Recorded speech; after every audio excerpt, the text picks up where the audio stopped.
हर science classes में आपका स्वागत है। आज हम पढ़ने वाले हैं नियंत्रण एवं समन्वय। और जो नियंत्रण एवं समन्वय वाला पार्ट है ये आपके बोर्ड एग्जाम में 8 नंबर का होने वाला है। तो सबसे पहले हम देखते हैं कि सजीवों में नियंत्रण और समन्वय का कार्य किस प्रकार से होता है।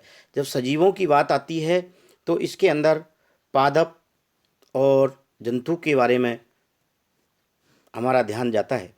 पादपों में नियंत्रण और समन्वय का कार्य कैसे होता है, जंतुओं में नियंत्रण और समन्वय का कार्य कैसे होता है। अब आपको जो ये डायग्राम दिखा रखा है, ये डायग्राम जो दिखा रखा है आपको, ये तंत्रिका कोशिका का डायग्राम है। ये मनुष्य के अंदर ये पूरा सिस्टम आपको दिखा रखा है मनुष्य का। ये मस्तिष्क है और ये मस्तिष्क के साथ ये मेरु रज्जु वाला भाग है, ये जुड़ा हुआ है और इनसे निकलने वाली ये तंत्रिका कोशिकाएं हैं। तो सबसे पहले बात आती है कि कंट्रोल। हमारे शरीर के अंदर बहुत सारे प्रक्रम हैं, उनको कंट्रोल करना और उनके सभी के कार्यों में आपस में सामंजस्य तालमेल बैठाना, कोऑर्डिनेशन बैठाना, ये किसका कार्य है। तो देखते हैं। तो जो आपको ये डायग्राम दिखा रखा है ये तंत्रिका कोशिकाओं का है। ये तंत्रिका कोशिकाओं का, इसमें हम आगे पढ़ने वाले हैं कि तंत्रिका कोशिका के कौन कौन से भाग हैं और किस भाग का क्या कार्य है। और तंत्रिका कोशिकाएं जब आपस में जुड़ती हैं तो उस वाले भाग को क्या कहते हैं, ये संरचना दिखा रखी है आपको, आगे विस्तार से पढ़ेंगे। तो सबसे पहले देखते हैं हम कि क्या कार्य हैं, नियंत्रण एवं समन्वय का कार्य किस प्रकार से होता है। अब बात करते हैं सबसे पहले जंतुओं की। तो जंतुओं में नियंत्रण और समन्वय का कार्य तंत्रिका तंत्र एवं अंतःस्रावी तंत्र के द्वारा किया जाता है। तंत्रिका तंत्र, मस्तिष्क, हमारे पूरे शरीर में बहुत सारी तंत्रिका कोशिकाओं का जाल फैला रहता है और जो सूचनाओं को ग्रहण करके मस्तिष्क को ले जाकर देती है। ये सूचनाओं को ग्रहण करके मस्तिष्क को देती हैं और मस्तिष्क इन पर सोचता है, निर्णय लेता है कि मेरे को, उनको क्या निर्देश देता है। मस्तिष्क निर्देश देता है और दूसरे प्रकार की तंत्रिका कोशिकाएं उस अंग तक लाती हैं और उस अंग को वहाँ से हटा लिया जाता है। तो प्रश्न आता है, नियंत्रण एवं समन्वय शरीर के सभी जैव प्रक्रमों को उचित ढंग से चलाने के समन्वय तथा नियंत्रण की आवश्यकता होती है। और जंतुओं, आपसे प्रश्न पूछा जा सकता है जंतुओं में नियंत्रण और समन्वय किस प्रकार से होता है। तो जंतुओं में नियंत्रण और समन्वय की जब बात आती है तो आपको याद रखना है तंत्रिका तंत्र और अंतःस्रावी तंत्र के माध्यम से नियंत्रण और समन्वय का कार्य किया जाता है। इस चैप्टर के अंदर हम आज पढ़ने वाले हैं तंत्रिका कोशिकाओं के बारे में पढ़ेंगे, तंत्रिका कोशिका सूचनाओं को कैसे लेकर जाती है, और अंतःस्रावी तंत्र भी पढ़ेंगे जो नेक्स्ट वीडियो में आपको मैं बनाने वाला हूँ। और बात आती है पादपों में नियंत्रण एवं समन्वय का कार्य किसके द्वारा होता है। तो पादपों में तंत्रिका कोशिका तो होती नहीं है, तो पादपों में जो नियंत्रण और समन्वय का कार्य होता है, उनके कार्यों का वो हार्मोन के द्वारा होता है। किसके द्वारा होता है साथियों, हार्मोन्स के द्वारा, ध्यान रखना है। और जंतुओं में तंत्रिका तंत्र और अंतःस्रावी तंत्र। ठीक, अब बात आती है हमारे सामने कि अंतःस्रावी तंत्र एवं तंत्रिका तंत्र के अध्ययन को कई बार कंपटीशन में प्रश्न पूछा जाता है, न्यूरो एंडोक्राइनोलॉजी क्या है, या अंतःस्रावी तंत्रिका तंत्र के अध्ययन को क्या कहते हैं। तो ध्यान रखना है, न्यूरो एंडोक्राइनोलॉजी कहा जाता है। तो देखो, ये नियंत्रण समन्वय का कार्य कैसे होता है, इसमें मैंने आपको डायग्राम के माध्यम से ये समझाने का प्रयास किया है। सबसे पहले हमको उद्दीपन मिला। क्या मिला? उद्दीपन। अब उद्दीपन क्या है, अब आपको ये बता रहा हूँ। उद्दीपन, जैसे मान लो हमारे शरीर पर कोई मक्खी बैठी, ये हमको उद्दीपन मिल गया है, या नुकीली चीज़ से टच हो गई, या गर्म चीज़ से हमारे शरीर का स्पर्श हुआ, चमड़ी स्पर्श हुई, त्वचा, तो हमें क्या मिला? उद्दीपन। गर्माहट लगी, वो गर्माहट लगी, या कील चुभोई तो उससे हमें दर्द हुआ, तो वो उद्दीपन है। और उस उद्दीपन को किसने ग्रहण किया? संवेदांग ने। हमारे शरीर के अंदर संवेदी अंग हैं, जैसे आँख, त्वचा, आँख, नाक, कान, ये संवेदी अंग हैं। तो जैसे मान लो गर्म वस्तु से हमें टच हुआ, तो इस संवेदना को किसने ग्रहण किया? त्वचा ने। किसने ग्रहण किया दोस्तों? त्वचा ने ग्रहण किया। इस संवेदना को ग्रहण कर लिया। अब ये संवेदी अंगों से हमारे पूरे शरीर में तंत्रिका कोशिकाओं का जाल रहता है। इन संवेदी अंगों से सूचना को तंत्रिका कोशिका ले जाकर देती हैं, संचार केंद्र मस्तिष्क को ले जाकर देती हैं। मस्तिष्क को। अब मस्तिष्क क्या करता है, दूसरी तंत्रिका कोशिकाओं को सूचना देता है। तंत्रिका कोशिकाएं सूचनाएं लेकर आती हैं कार्यान्वयक अंग तक, और पेशी कोशिकाओं के द्वारा वहां से या तो उस हाथ को हटा लिया जाएगा या हाथ को झटक दिया जाएगा। तो इस प्रकार से तंत्रिका कोशिकाएं कार्य करती हैं। तो आगे देखते हैं तंत्रिका तंत्र है क्या। संपूर्ण शरीर में तंत्रिका कोशिकाओं का, आपसे प्रश्न पूछ ले तंत्रिका तंत्र किसे कहते हैं, तो संपूर्ण शरीर में तंत्रिका कोशिकाओं का जाल होता है। मस्तिष्क और तंत्रिकाओं के जाल को तंत्रिका तंत्र कहते हैं, तंत्रिका तंत्र कहते हैं। अब कुछ महत्वपूर्ण बातें आपको लिख रखी हैं मैंने। तंत्रिका कोशिकाओं को न्यूरॉन कहा जाता है। क्या कहते हैं, न्यूरॉन कहते हैं। और तंत्रिका कोशिका जीव द्रव्य में उत्तेजनशीलता और चालकता, कंडक्टिविटी का बहुत गुण पाया जाता है। इसी कारण ये तीव्रता से संदेश को लाने ले जाने का कार्य करती हैं। ये इनके जीव द्रव्य की विशेषता होती है, उत्तेजनशीलता और चालकता। और एक और बात बता देता हूं आपको, जो तंत्रिका कोशिका हैं इनमें जो आवेग का मतलब सूचना बहुत स्पीड से जाती है, और उसकी स्पीड कितनी रहती है, 130 से 100 मीटर प्रति सेकंड की रफ्तार से इनमें आवेग का संचरण होता है। और हाँ, कई बार प्रश्न पूछा जाता है हमारे शरीर की सबसे लंबी कोशिका कौन सी है, तंत्रिका कोशिका। ये 90 सेंटीमीटर तक होती है, 1 मीटर तक भी लंबी हो सकती है तंत्रिका कोशिका। अब बात आती है आपको, ये आपने ये पढ़ा कि तंत्रिका कोशिका की विशेषता पढ़ी। तंत्रिका कोशिका कितने शरीर की सबसे लंबी कोशिका है, और इसमें जो संचरण होता है उस आवेग की गति होती है 130 से 100 मीटर प्रति सेकंड। तो सबसे पहले बात आती है कि तंत्रिका कोशिकाएं 3 प्रकार की होती हैं, संवेदी तंत्रिका, प्रेरक तंत्रिका और मिश्रित तंत्रिका। अब इनका कार्य क्या है, इनका कार्य ये है, जैसे मान लो आप सपोज करो कि मान लो ये हमारा हाथ है, ये हमारा हाथ है और ये मस्तिष्क है। अब क्या हुआ कि यहाँ पर कील चुभ संवेदना को ग्रहण करेगी त्वचा, तो संवेदना को त्वचा ग्रहण करेगी और किसको देगी, तंत्रिका कोशिका। तंत्रिका कोशिका उससे ग्रहण कर लेगी। अब संवेदी तंत्रिका जो होती हैं, ये संवेदी तंत्रिका क्या करती हैं, जैसे मान लो कील चुभी, उस संवेदना को संवेदी तंत्रिका कोशिकाएं ले जाकर कहाँ देती हैं, मस्तिष्क को। ध्यान रखना है, संवेदी तंत्रिका कोशिका का कार्य क्या है, संवेदना को संवेदी अंगों से तंत्रिका कोशिकाएं सूचना को मस्तिष्क को ले जाकर देती हैं। अब मस्तिष्क को ले जाकर दे दी, अब मस्तिष्क क्या करेगा, अब मस्तिष्क का कार्य क्या है, अब मस्तिष्क इस पे निर्णय लेगा। और मस्तिष्क किसको सूचना देगा, प्रेरक तंत्रिकाओं को। किसका देगा, प्रेरक तंत्रिकाओं को। और प्रेरक तंत्रिकाओं सूचनाएं मस्तिष्क से लेकर आएंगी अंगों तक, और ये किसको देंगी, पेशी कोशिकाओं को। पेशी कोशिकाएं तुरंत इस जगह से हाथ को हटा लेती हैं। तो ध्यान रखना, संवेदी तंत्रिकाएं सूचना को ले जाकर देती हैं मस्तिष्क को, और प्रेरक तंत्रिका कोशिकाएं सूचना को मस्तिष्क से अंगों तक लाती हैं। तो ठीक है दोस्तों। और अब तीसरी है मिश्रित तंत्रिका कोशिका। अब मिश्रित तंत्रिका कोशिका का क्या कार्य है, ये दोनों प्रकार का कार्य करती हैं। ये सूचनाओं को ले जाने का कार्य करती हैं और लाने का भी कार्य करती हैं, दोनों प्रकार का कार्य करती हैं, ध्यान रखना है। तो तंत्रिका कोशिकाएं कितने प्रकार की हुई, 3, संवेदी, प्रेरक और तंत्रिका, ध्यान रखना। अब आगे चलते हैं। संवेदी तंत्रिका जो आपको बता रहा था, ऐसी तंत्रिकाएं जो आवेगों को संवेदी अंगों से मस्तिष्क और मेरुरज्जु तक लेकर जाती हैं, संवेदी तंत्रिकाएं। और प्रेरक तंत्रिकाएं ऐसी तंत्रिकाएं जो तंत्र की आवेग को मस्तिष्क एवं मेरुरज्जु से अपवाहक अंग तक ले जाती हैं, उन्हें प्रेरक कहते हैं। और संवेदी एवं प्रेरक दोनों के समान कार्य करती हैं, दोनों प्रकार का लाने ले जाने का कार्य करती हैं। अब आगे देखते हैं। अब आपसे प्रश्न पूछा जा सकता है, प्रश्न आपसे ये पूछा जा सकता है, तंत्रिका कोशिका की संरचना किस प्रकार की होती है। पहला, कई बार बोर्ड के एग्जाम में तंत्रिका कोशिका का चित्र ही बनवा लिया गया है, नामांकित चित्र बनाइए। तो तंत्रिका कोशिका का चित्र कैसे बनाएंगे, देखो ये तंत्रिका कोशिका का चित्र है, इस तंत्रिका कोशिका के 3 भाग होते हैं दोस्तों।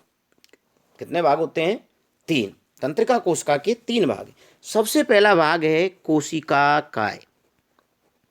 कोशिका काय पहला वाला भाग, तंत्रिका कोशिका का पहला वाला भाग है कोशिका काय, ध्यान रखो। दूसरा है दुर्मांस, डेंड्राइट्स बोलते हैं, दूसरा वाला भाग है दुर्मांस, और इस वाले भाग को कहते हैं कोशिका काय। और तीसरा जो भाग होता है कोशिका का, इसको कहते हैं तंत्रिकाक्ष। तो ध्यान रखना, कितने भाग हुए कोशिका के? 3। ये तंत्रिकाक्ष है, ये कोशिका काय है, और ये दुर्मांस में। 3 भाग हुए तंत्रिका कोशिका के। अब ये कार्य कैसे करती हैं? देखो, दुर्मांस किसे कहते हैं, कोशिका काय किसे कहते हैं, और तंत्रिकाक्ष किसे कहते हैं? ये तंत्रिकाक्ष है। तो देखो, सबसे पहले बात आती है कोशिका काय। कोशिका काय की संरचना होती है,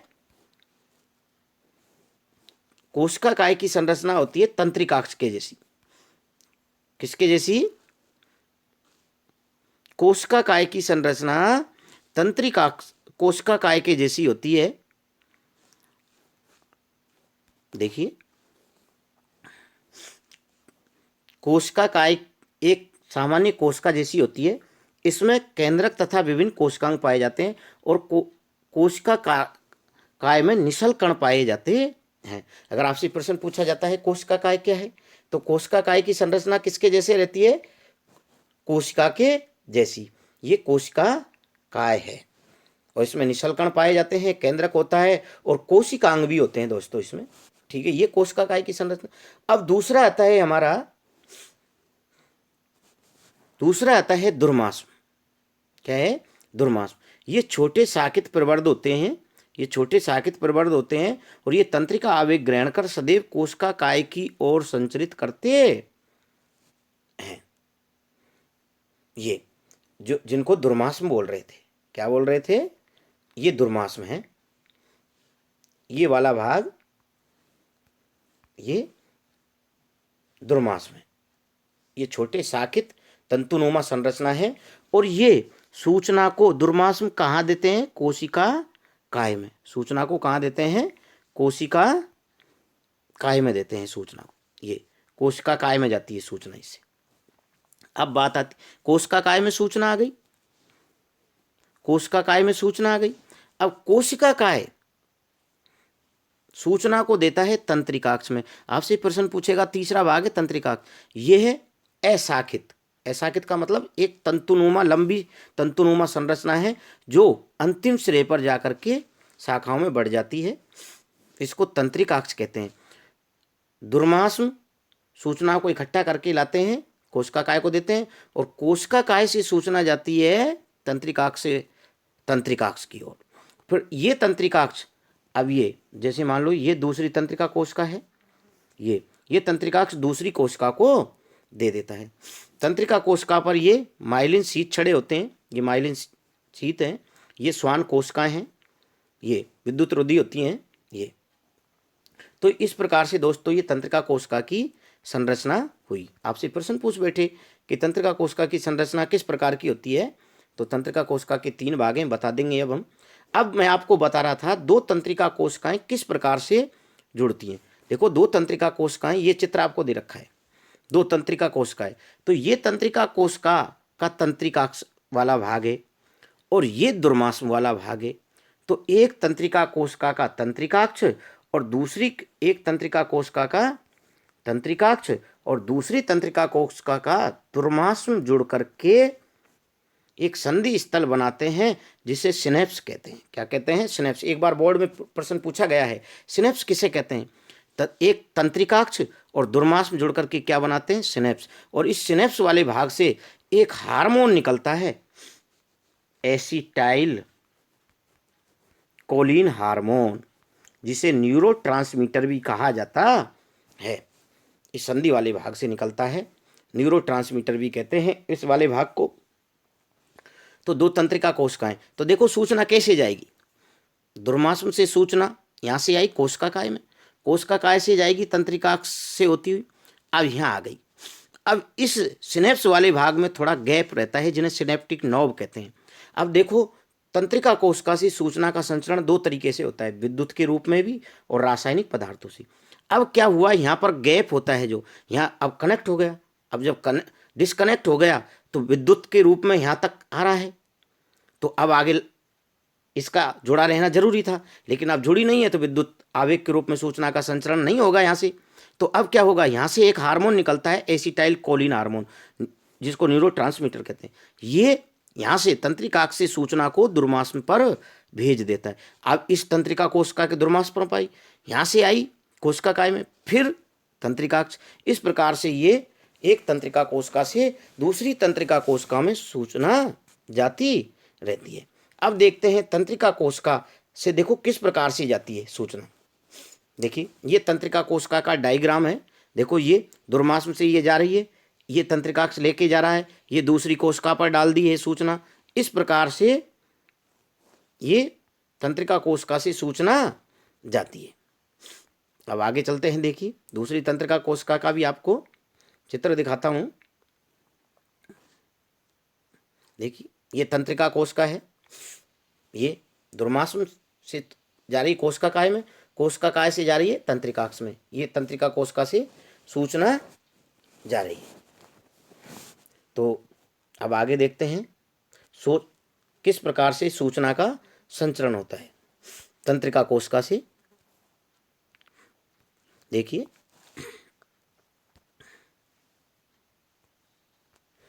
तंत्रिका कोशिका से आवेग संचरण विद्युत और रासायनिक संकेतों के रूप में होता है और सामान्य अवस्था में तंत्रिका तंतुओं की आंतरिक सतह पर ऋणायन और बाहरी सतह पर धनायन होते हैं।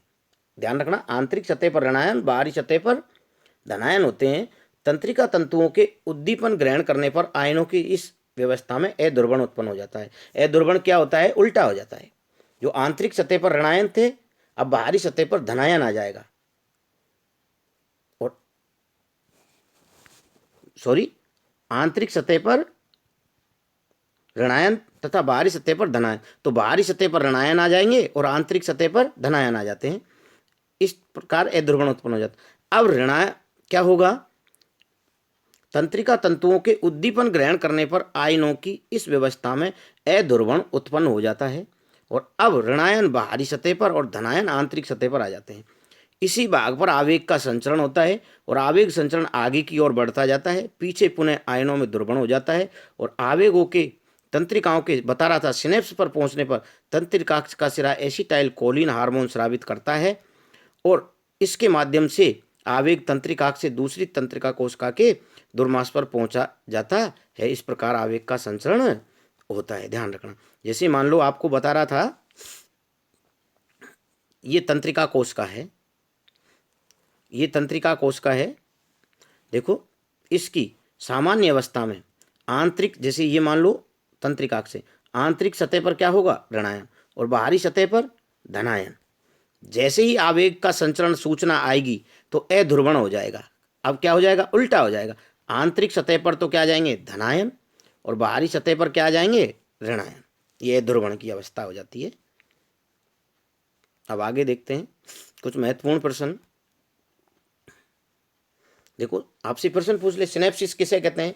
एक तंत्रिका का कोशिका का तंत्रिकाक्ष सदैव दूसरी तंत्रिका कोशिका के दुर्मांसों से संपर्क में रहता है। दो तंत्रिका कोशिकाओं के बीच इस क्रियात्मक संधि स्थल को सिनेप्स कहते हैं। एक बार बोर्ड में पूछा गया है। और इस सिनेप्स वाले भाग से एक हार्मोन निकलता है, एसिटाइल कोलिन हार्मोन। अब आपसे प्रश्न पूछ ले, न्यूरोट्रांसमीटर किसे कहते हैं। सिनेप्स वाले भाग से जो हार्मोन निकलते हैं उन्हें न्यूरोट्रांसमीटर कहते हैं। जैसे न्यूरोट्रांसमीटर हार्मोन है acetyl choline, serotonin, dopamine neurotransmitter hormone है। ठीक है दोस्तों, ये हमारा हुआ तंत्रिका तंत्र। अब नेक्स्ट चैप्टर में पढ़ेंगे हम तंत्रिका तंत्र के भाग, कि मानव तंत्रिका तंत्र के कौन कौन से भाग हैं, ये पढ़ेंगे। तो देखिए, मैं उम्मीद करता हूँ कि ये आपको ये चैप्टर अच्छे से समझ में आया होगा। और इसी प्रकार की हमारी वीडियो देखने के लिए इस चैनल को सब्सक्राइब करें ताकि आपको नोटिफिकेशन मिल सके और आप वीडियो